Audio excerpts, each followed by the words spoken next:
ओम श्री गणेशाय नमः। नमस्कार मित्रों, आपके अपने आस्था की ज्योति चैनल पर आप सभी का स्वागत है। मित्रों, आज मैं आप सभी को होली के असली नायक भक्त प्रहलाद की कथा सुनाती हूँ। तब तक यदि आपने अभी तक हमारे चैनल आस्था की ज्योति को लाइक, शेयर और सब्सक्राइब नहीं किया है तो कृपया हमारा उत्साह बढ़ाने के लिए और चैनल को लाइक, शेयर और सब्सक्राइब करें और बेल आइकन अवश्य दबाएं। मित्रों, होली की कथा सिर्फ इतनी ही नहीं है कि भक्त प्रहलाद की बुआ होलिका प्रहलाद को लेकर आग में बैठ गई और होलिका जल गई, प्रहलाद बच गया, बस इसी खुशी में होली मनाई जाती है। परंतु भक्त प्रहलाद की कथा उसकी भक्ति की अद्भुत मिसाल है।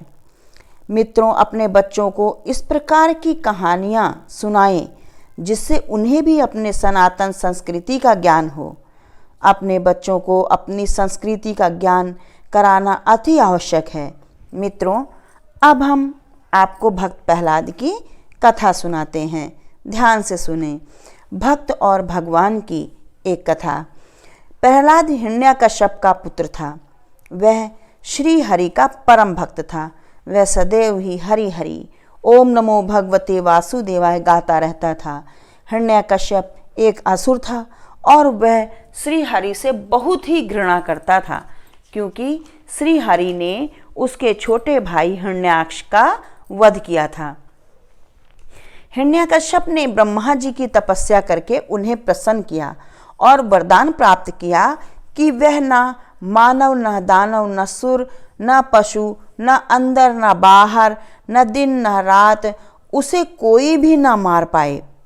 वरदान पाकर उसके अंदर अभिमान भर गया और उसने घोषणा किया कि अब सभी देवदानों, ऋषि मुनि, नर नारी कोई भी श्री हरि का नाम नहीं लेगा।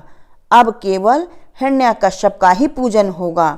हिरण्यकश्यप ने स्वयं को ईश्वर घोषित कर दिया, परंतु उन्हीं का पुत्र प्रहलाद श्री हरि का परम भक्त था। हिरण्यकश्यप ने उसे शिक्षा के लिए गुरु आश्रम भेजा। वहां जाकर भी प्रहलाद श्री हरि के ध्यान में ही मगन रहता।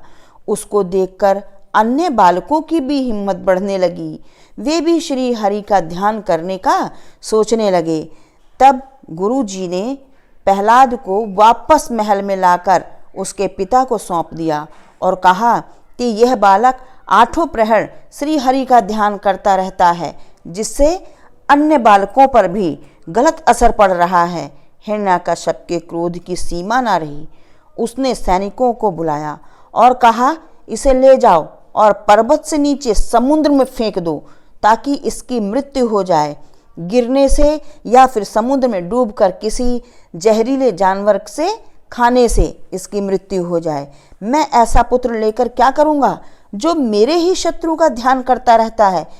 सैनिकों ने ले जाकर पर्वत से नीचे समुद्र में प्रहलाद को धक्का दे दिया, परंतु प्रहलाद तो श्री हरि के नाम में ध्यान मगन था।